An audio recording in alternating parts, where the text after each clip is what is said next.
Hello दोस्तों, मैं मोहन रावत और आप देख रहे हैं मेडिकल टच।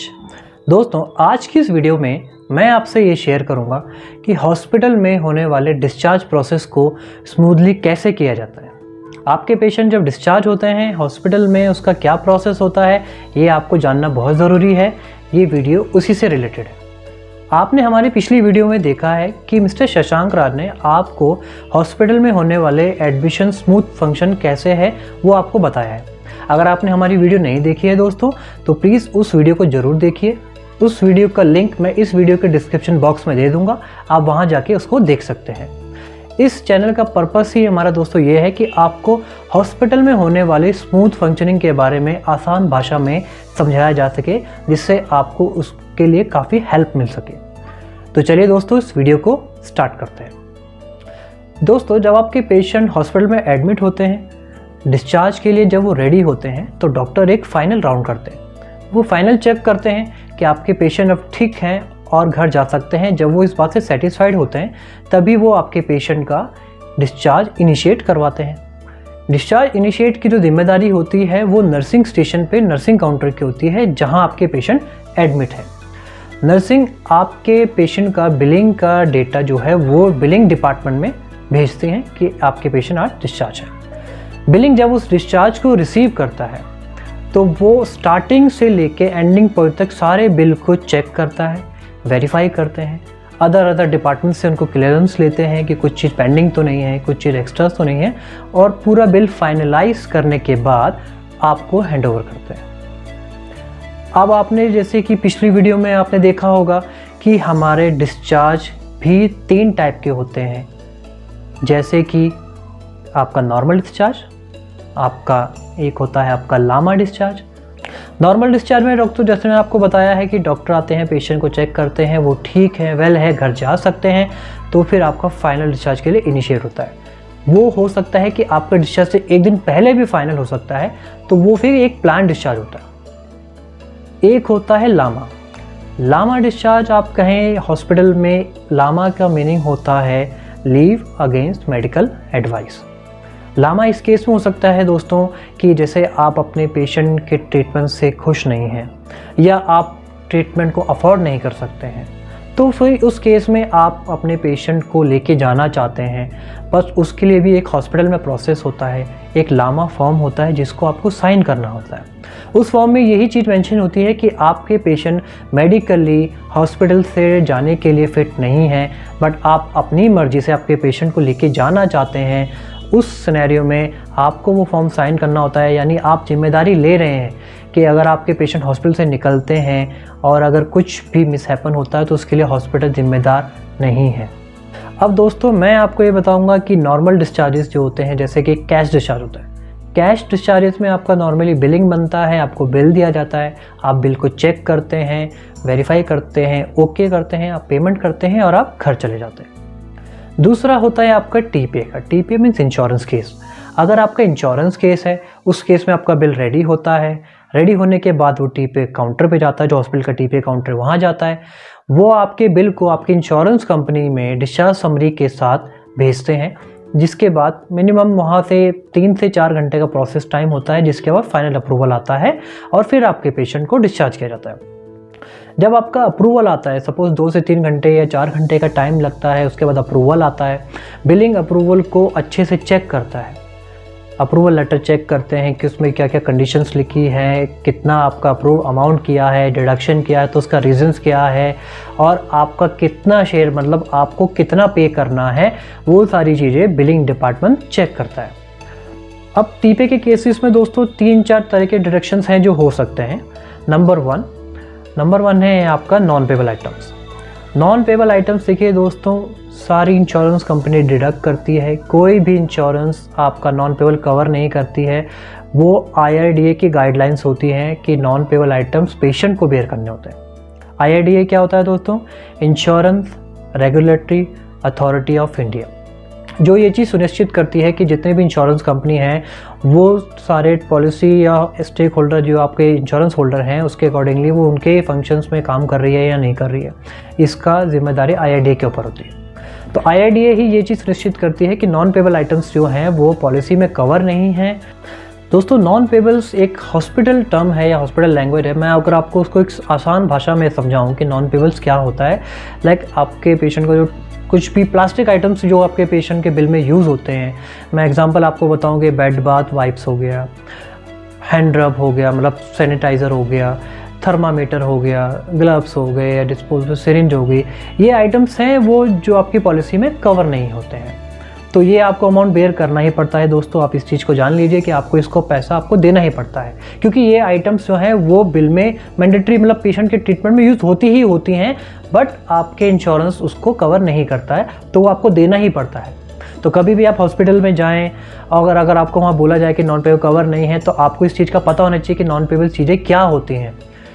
दूसरा दोस्तों डिडक्शन का रीज़न होता है रूम डिफरेंस या प्रपोर्शनेट। रूम डिफरेंस यानी दोस्तों जैसे कि आपने हमारी वीडियो में देखा होगा कि आपकी एलिजिबिलिटी के बेस पे ही आपको रूम दिया जाता है।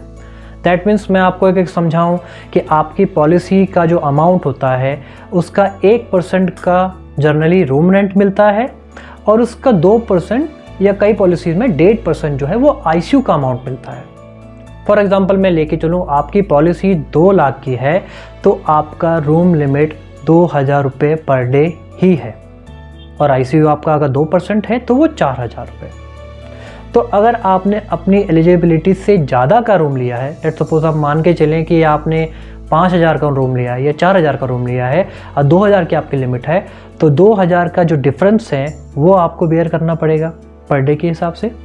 और कई पॉलिसीज़ में ये एक क्लॉज माने या एक ये लगा होता है कि अगर आपने अपनी पॉलिसी की लिमिट से ज़्यादा का रूम लिया है तो आपको सारे बिल पे जो है वो डिफरेंस पे करना पड़ेगा। लेके चले रूम रेंट पे आपने कर लिया, डॉक्टर विजिट हो गई, कोई टेस्ट हो गई, इन्वेस्टिगेशन हो गई, कोई सर्जरी है उस पे हो गया, तो इन हेड्स पे भी आपको डिफरेंस पे करना पड़ सकता है। तो दोस्तों ये ध्यान देने वाली बात है कि अगर आप अपनी लिमिट से ज़्यादा का रूम लेते हैं तो खाली आपको रूम का डिफरेंस नहीं देना है, आपको पूरे बिल पे ही डिफरेंस पे करना पड़ेगा। तो आप इस चीज़ को अच्छे से जान लीजिए। तीसरा डिडक्शन है को पेमेंट। को पेमेंट का मतलब होता है कि आपकी पॉलिसी में अगर क्लॉज है, यानी आपके सपोज आपकी कॉर्पोरेट पॉलिसी है, उसमें ये क्लॉज होता है कि अगर आप कहीं इंश्योरेंस का ट्रीटमेंट लेते हैं किसी भी हॉस्पिटल में जाके, तो बिल का 10% या 20% आपको पे करना पड़ेगा, बाकी का अमाउंट आपकी इंश्योरेंस पे करती है। इसको बोलते हैं को पेमेंट। यानी आपकी पॉलिसी में अगर है कि आपके जितना भी बिल बनेगा आपका हॉस्पिटल का उसका 90% इंश्योरेंस देगी, तो 10% आपको देना है नॉन पेबल के साथ साथ। यानी नॉन पेबल भी आपको देना है, आपको को पेमेंट भी देना है। और अगर आपने अपनी एलिजिबिलिटी से ज़्यादा का रूम लिया है तो आपको रूम डिफरेंस प्लस प्रपोर्शनेट के चार्जेस भी आपको देने पड़ सकते हैं। तो इस चीज़ को आप अच्छे से ध्यान रखिएगा। तो दोस्तों अब आपने जान लिए हैं हमारे कैश की बिलिंग का प्रोसेस क्या है, TPA का आपका मैंने डिस्चार्जेस का आपको प्रोसेस बता दिया कि क्या होता है। अब थर्ड हमारी कैटेगरी है PSUs के डिस्चार्ज, यानी गवर्नमेंट के कंपनी में अगर आप काम करते हैं वहाँ से आपके क्रेडिट की फैसिलिटी है तो उसके क्या क्या स्टेप्स होते हैं। नंबर 1, अगर आप गवर्नमेंट कंपनी से रिलेटेड करते हैं वहाँ से आपका क्रेडिट फैसिलिटी है, तो एक आपका होना चाहिए गवर्नमेंट ID कार्ड जो आपकी कंपनी ने आपको इशू कर रखा हो, और आपको चाहिए एक क्रेडिट लेटर जिसके बिहाफ पे आपके बिल को क्रेडिट कर रहे हैं आपकी कंपनी को। वो दोनों चीज़ें जो हैं आपको मस्ट है, मैंडेटरी है, आपको डिस्चार्ज से पहले अपने बिलिंग डिपार्टमेंट में आपको जमा करानी है, जिसके बिहाफ पे आपको वहाँ से क्रेडिट फैसिलिटी मिल सके। तो दोस्तों मैंने आपको तीनों डिस्चार्ज के जो टाइप्स है उसको मैंने अच्छे तरीके से डिटेल में बता दिया है। आई होप आपको वो चीज़ें अच्छे से समझ आई होंगी। अब कुछ इंपॉर्टेंट पॉइंट्स हैं जो मैं आपके साथ शेयर करना चाहता हूँ जो आपके शायद बहुत अच्छे से काम आए। नंबर 1 है दोस्तों कि आप जब भी हॉस्पिटल में एडमिशन के लिए जाते हैं वहाँ पे आप डिपॉज़िट करते हैं, तो डिपॉज़िट के लिए भी हॉस्पिटल्स के कुछ रूल्स होते हैं जो गवर्नमेंट के थ्रू मैंडेट किए होते हैं, उसको आपको जानना बहुत ज़रूरी है। देखिए गवर्नमेंट ने कहीं भी डिपॉज़िट कैश की जो लिमिट है वो 2 लाख तक ही कर रखी है। जब से मोनेटाइजेशन हुआ है उसके बाद से ये चीज़ें एप्लीकेबल हो गई हैं कि आप कहीं भी 2 लाख से ज़्यादा की ट्रांजैक्शंस को कैश में नहीं कर सकते हैं।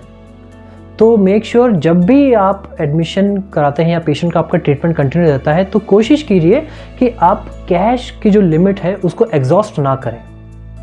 उससे ये होगा कि जिस दिन आपके पेशेंट डिस्चार्ज होंगे तो आपको ऑनलाइन ट्रांसफ़र का जो प्रॉब्लम है, प्रोसेस है, उससे ना गुजरना पड़े, या कार्ड की जो लिमिट्स होती हैं पेमेंट पर डे की, उससे लिमिट ना करना पड़े कि जब भी आपका डिस्चार्ज हो तो अगर कुछ अमाउंट आपका बैलेंस हो तो आप इमीडिएटली आप कैश में पे करके फिर आप रिलीज़ हो सकते हैं।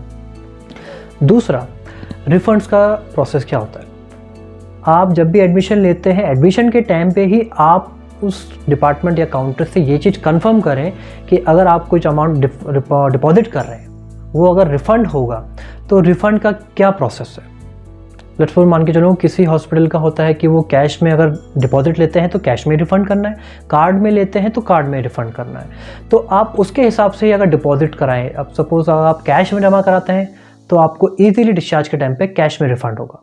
अगर आप कार्ड से कराएंगे या ऑनलाइन ट्रांसफ़र कराएंगे तो आपको उसी मोड में आपको रिफ़ंड होगा, जिसमें कुछ टाइम हो सकता है। तो आपको ये चीज़ जानना बहुत ज़रूरी है। डिस्चार्ज से पहले यानी एडमिशन के टाइम पे आपको ये चीज़ जानना बहुत ज़रूरी है। और दोस्तों लास्ट में मैं आपको एक इम्पॉर्टेंट चीज़ और बताना चाहूँगा कि जब भी आप अपने पेशेंट का फाइनल डिस्चार्ज रिसीव करें तो मेक श्योर आप फाइनल डिस्चार्ज की एक कॉपी जो हॉस्पिटल के लेटर हेड पे हो, स्टैंपिंग हो प्रॉपर, पूरा डिटेल बिल हो, वो होने चाहिए। और जब भी आप अपने पेशेंट के बिल में कुछ भी अमाउंट जमा कराएं रेगुलर टाइम पे, उसकी डिपॉजिट स्लिप आप हमेशा अपने पास रखें, क्योंकि अगर आप अपने बिल को कहीं पे क्लेम करते हैं तो आपको दो चीज़ें तो बहुत ज़रूरी है, एक डिपॉजिट स्लिप यानी पेमेंट्स की आपकी रिसिप्ट्स, और एक आपका फाइनल बिल जो प्रॉपर आपका लेटर हेड पे विद स्टैंपिंग और साइन के थ्रू होना चाहिए, क्योंकि क्लेम के लिए ये दो चीज़ें बहुत ज़रूरी होती हैं। तो दोस्तों ये था हमारा डिस्चार्ज से रिलेटेड एक स्मूथ प्रोसेस जो नॉर्मली हर एक हॉस्पिटल में होता है। मैं आपको आसान भाषा में मैंने आपको समझाया, आई होप आपको समझ आया होगा। अगर आपको मेरी वीडियो अच्छी लगी तो प्लीज़ इस चैनल को सब्सक्राइब कीजिए, इस वीडियो को लाइक कीजिए, शेयर कीजिए, ताकि और भी लोगों तक ये इन्फॉर्मेशन पहुंच सके। तो चलिए दोस्तों, मिलते हैं अगली वीडियो में, तब तक के लिए नमस्ते।